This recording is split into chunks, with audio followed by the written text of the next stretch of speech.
Hey everybody, Jim McGuigan here. So glad you tuned in, if you're in fact watching my video. I'm awful glad you're here. Today was a beautiful day. I say that all the time. I'm becoming redundant, and I sure don't want that to happen. But today was a beautiful day. It was hot as Hades, but it was nonetheless beautiful. Yesterday I walked. And it was hot, and the humidity, and wow. Today was the same kind of day. Got up to 93, 94 degrees here in Smyrna, Delaware, and it was hot, but there was a slight breeze. I'm saying that to be nice. Even the breeze was hot, but it was still a beautiful day. Today I really didn't have a chance to walk. I was busy doing things around the house. One thing led to another thing. You know how that goes. And it just got to be late.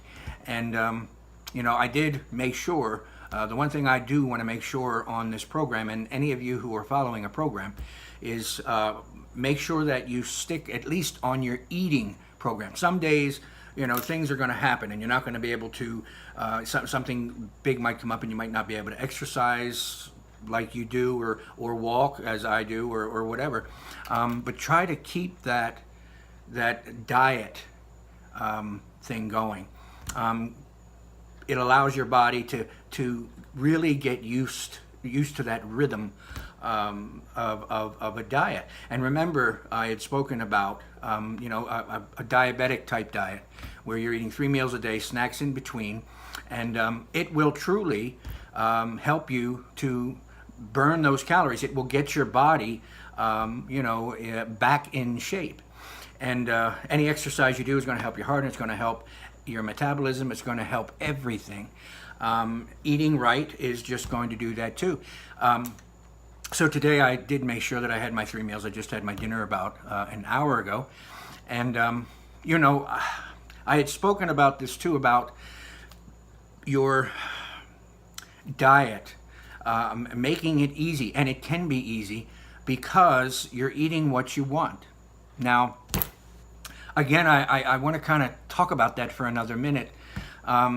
We all have things we have to do. We all have things we have to get through, whether it's our things for our job, deadlines we have to meet. If you're going to college, if you're pursuing an associate's or a bachelor's or your master's or even your doctorate degree, there's a tremendous amount of work that all of us, young and old, have to do in order to get it done. And it can be grueling, it can be hard, until you finally do get it done. But when you're on a diet, it shouldn't be hard, because a diet, working on eating better, eating more correctly, should be not only fun, but it should be awesome, and it should be delicious.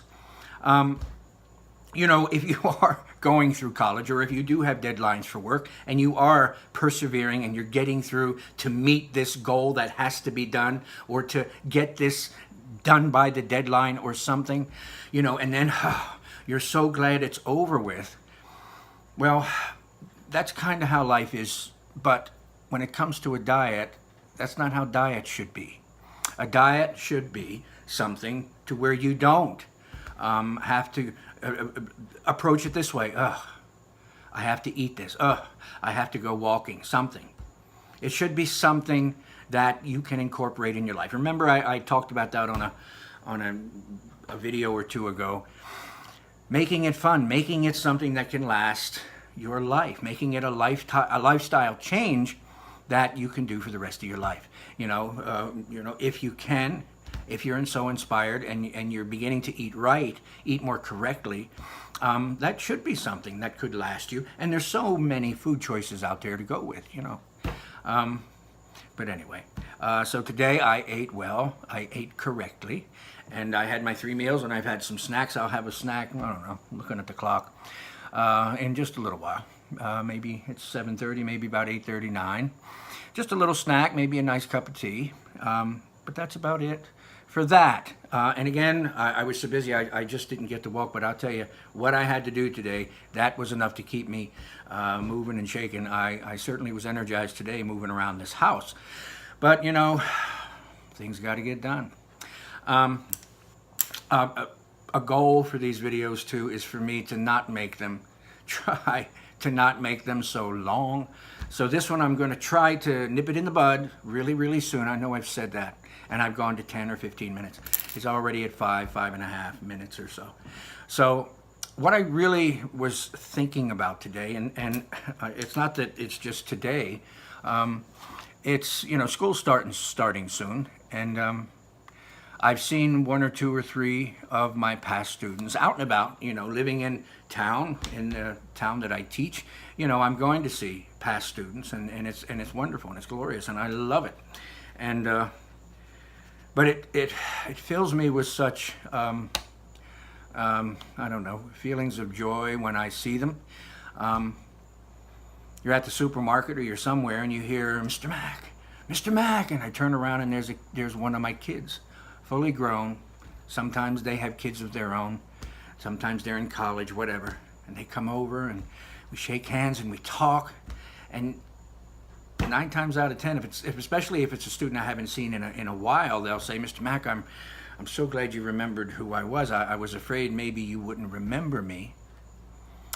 And I would look at them and I'd say, you're my kid.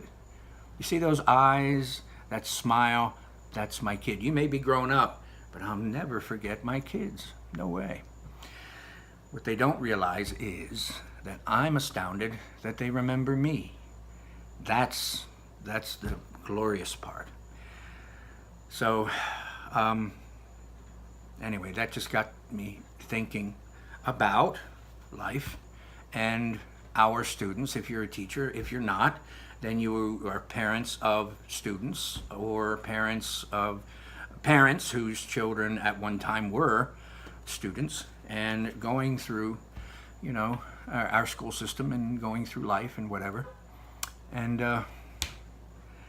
you know, we see these children and we read the mass media, you know, the big thing is state testing and the big thing is getting our children college ready, you know, pounding them in the head, pounding them in the heart with testing and monitoring and all kinds of things like that.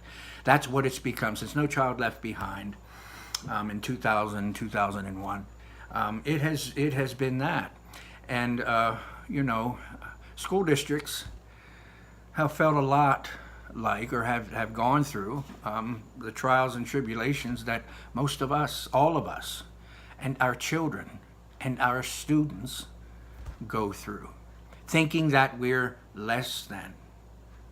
You know, I see, you know, again in mass media, in social media, on TV, wherever, in that, you know, kids go to college, become a lawyer, go to college, become a doctor, go to college to become a business owner, go to college, go to college, go to college. And nothing is geared towards the kids who maybe they don't want to go to college. I was one of those kids. You know, when I finished and I graduated from Smyrna High School, I had just gone through 12 years of school.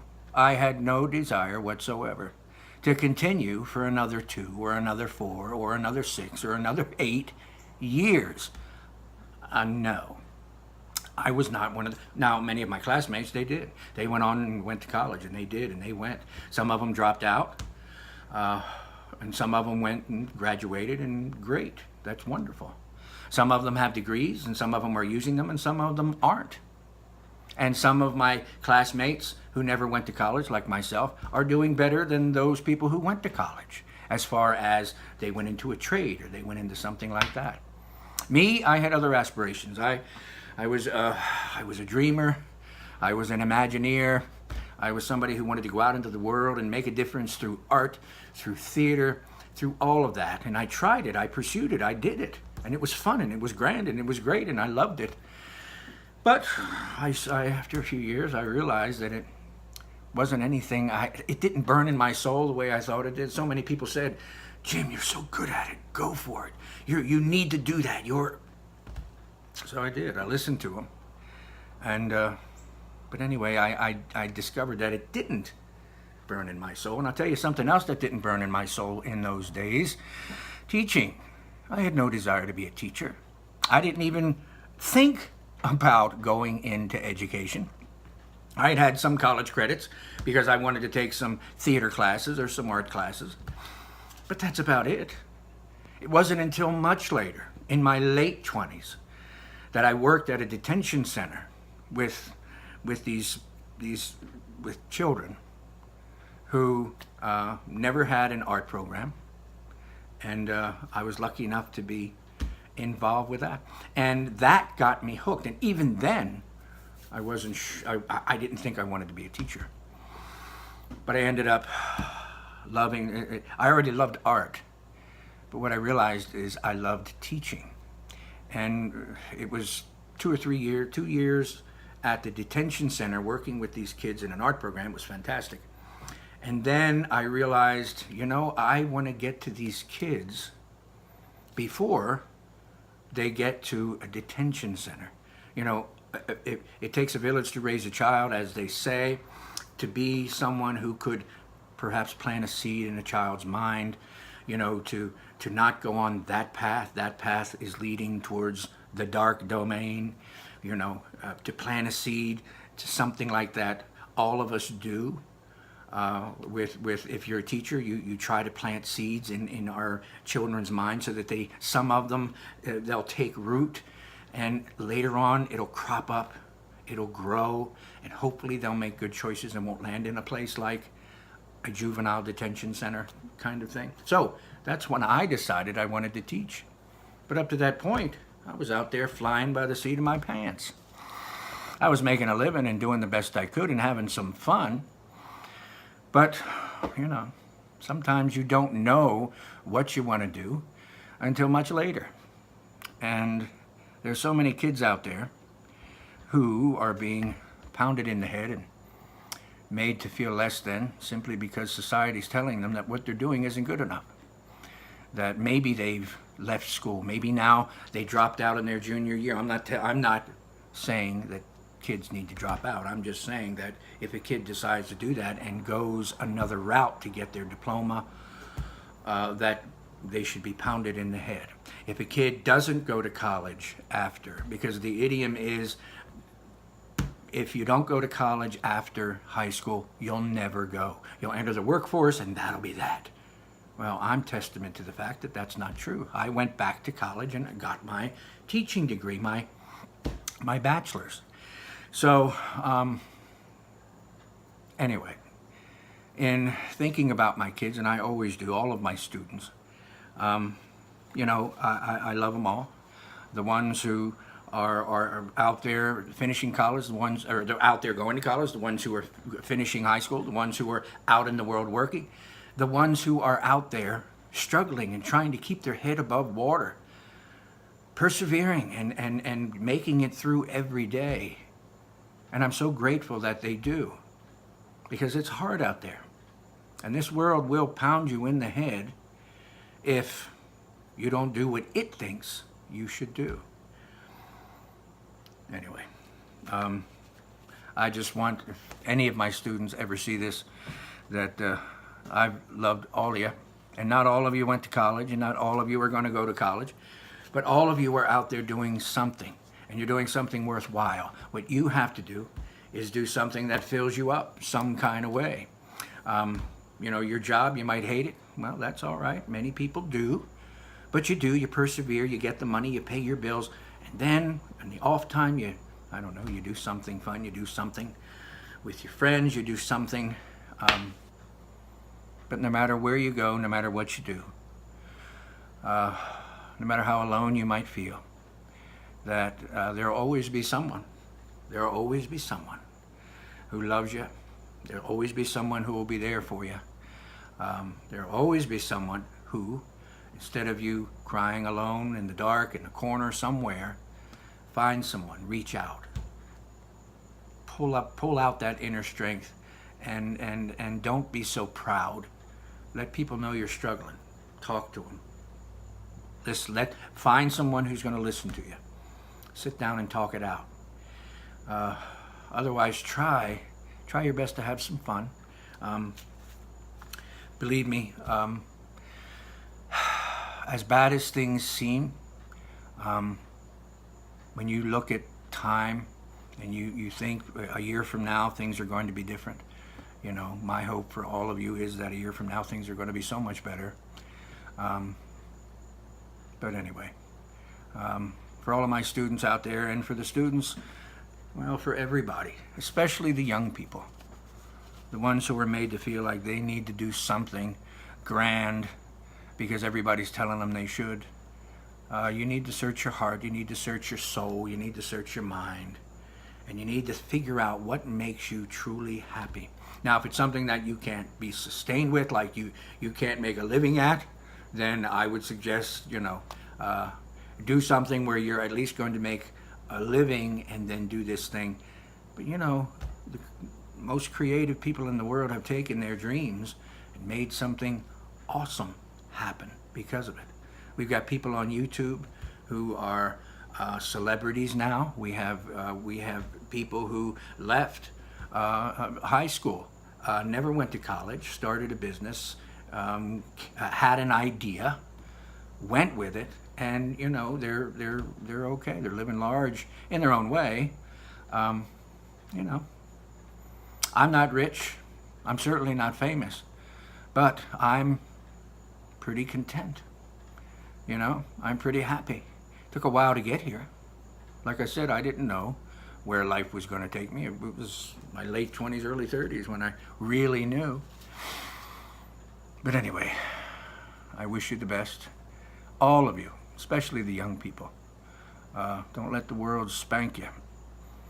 Get up, stand up, make your move, and in time you'll be fine. Stay strong. Charge the mountain when you need to, and take good care. All right, well, till the next time, bye.